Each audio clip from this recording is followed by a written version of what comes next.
And look at Lachlan Kennedy. Kennedy is matching him stride for stride here. Might even take this one, and he is going to take it. Lachlan Kennedy tore through a rain-soaked track in Glasgow and ran a time no Australian sprinter has ever run before, smashing a national record that had stood for 23 years. But that blistering run still wasn't enough to win gold. What happened in the final 10 meters decided the entire race by 0.02 of a second. The men's 100-meter final at the 2026 Commonwealth Games became the fastest in event history, even in conditions that should have slowed every runner down. Persistent rain pounded Scotstoun Stadium in Glasgow all evening on Tuesday night, turning the track into a slick, waterlogged mess under the floodlights. 4 different sprinters still crossed the line under 10 seconds in that single race, which almost never happens even in perfect, dry conditions. Nobody expected times like that in a downpour, least of all the kid from Brisbane who walked away drenched, grinning, and holding a silver medal that rewrote a piece of Australian sporting history. To understand why that medal means so much, you have to understand what Lachlan Kennedy deals with every single day just to line up on a track. He was diagnosed with type 1 diabetes at 15 years old. It's an autoimmune condition that never goes away, and it means his body can't produce insulin on its own. To manage it, Kennedy wears a continuous glucose monitor taped to his skin that tracks his blood sugar in real time and talks directly to an insulin pump strapped to his body. He travels everywhere with backup insulin pens, test strips, and spare sensors, because a single bad glucose reading on race day can be the difference between a medal and a DNF. For Kennedy, competing at the highest level of sprinting isn't just about hitting the gym and running drills. It's about managing his blood glucose down to the minute, even backstage before a Commonwealth Games final. Last year in Nairobi, Kennedy became the second Australian in history to break 10 seconds for the 100 meters, clocking 9:98. He backed that up in April 2026 with a 9:96 on home soil in Sydney. And somewhere in that stretch, he became the first known man to break the sub-10-second barrier while living with type 1 diabetes. Even his own rivalry with Australian teen sensation Gout Gout has diabetes woven through it. When Gout ran a wind-aided sub-10-second time last year, Kennedy made it clear he wanted to break the barrier the legal way instead. Kennedy has said the condition actually sharpened him as an athlete, forcing him to track his nutrition, his sleep, and his recovery with a level of discipline most sprinters never bother with.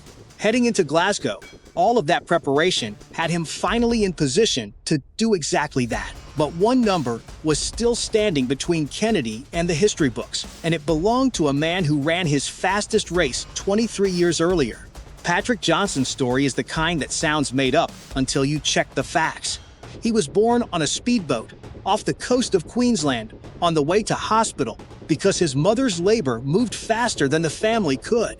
His Aboriginal mother died in a car accident when Johnson was just 2 years old, and his Irish father raised him on a fishing boat for the next 17 years. Out of that upbringing came one of the most remarkable careers in Australian athletics. In May 2003, running in Mito, Japan, Johnson crossed the line in 9:93 seconds and became the first Australian in history to break the 10-second barrier. He also became the first man of non-African descent to do it since Namibia's Frankie Fredericks more than a decade earlier.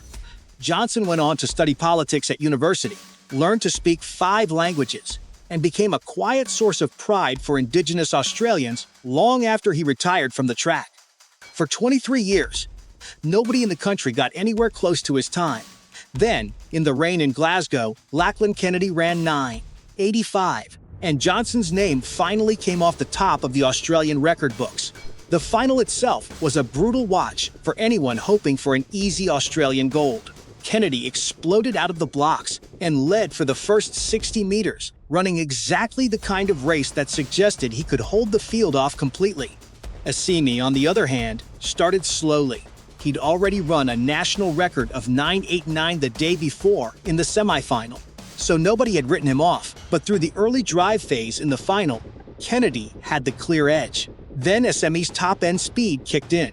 Over the closing 30 meters, he closed the gap stride by stride and powered past Kennedy right on the line, crossing in 9.83 and smashing Otto Bolden's 28-year-old Commonwealth Games record of 9.88, a mark that had stood since Kuala Lumpur back in 1998. Kennedy held on for silver in 9.85, an Oceania record that ties him for the 5th fastest man in the entire world this year and puts him among the 31 fastest sprinters ever to run the distance legally.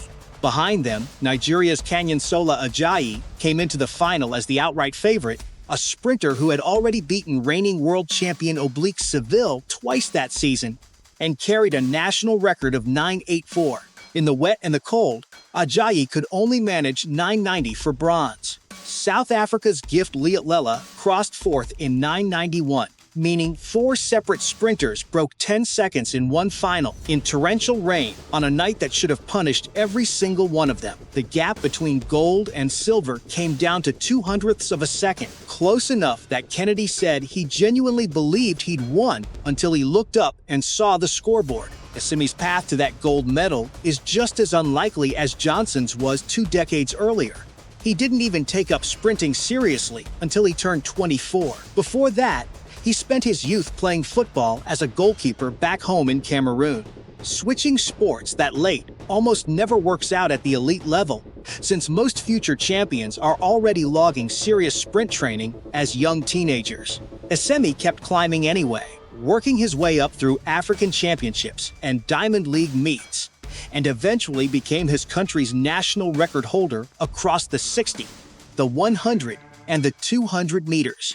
His win in Glasgow gave Cameroon its first ever Commonwealth Games medal in the men's 100 meters and the nation's first athletics gold at the entire Games. He admitted afterward that he'd spent the whole season chasing a time close to 9.9, running 9.99 again and again, and that he never expected to dip all the way down to 9.83. Under torrential rain on a fast track built for speed, he delivered the best race of his life exactly when it mattered most. For Australia, Kennedy's silver medal carries weight that goes far beyond one fast time on a stopwatch. It's the country's first Commonwealth Games medal in the men's 100 meters since Michael Cleary won bronze back in 1962, more than 60 years ago.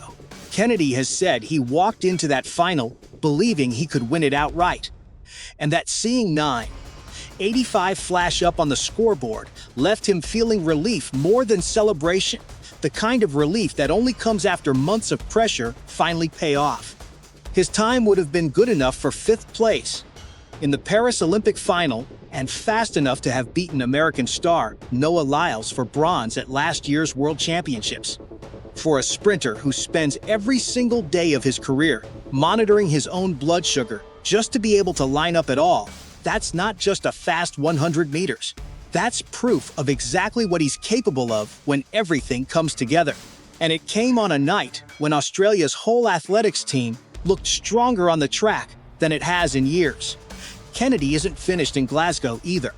He's turning his focus to the 200 meters next, then the men's 4x100 meter relay, where Australia will be chasing another medal against strong fields from Nigeria and Ghana.